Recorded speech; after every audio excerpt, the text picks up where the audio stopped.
అందుకే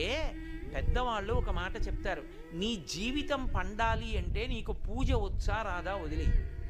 నీకు వేదం తెలుసా తెలియదా వదిలిపెట్టేసేయి,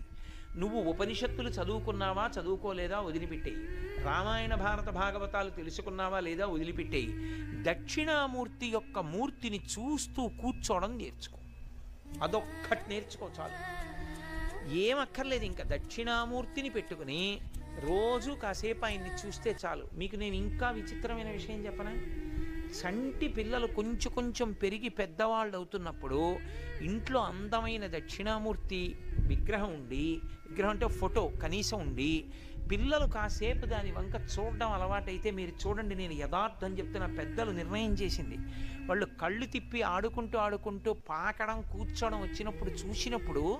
వాళ్ళు నిశ్చలంగా కాసేపు ఇలా దక్షిణామూర్తి వంకే చూస్తారు. పిల్లలు చిన్న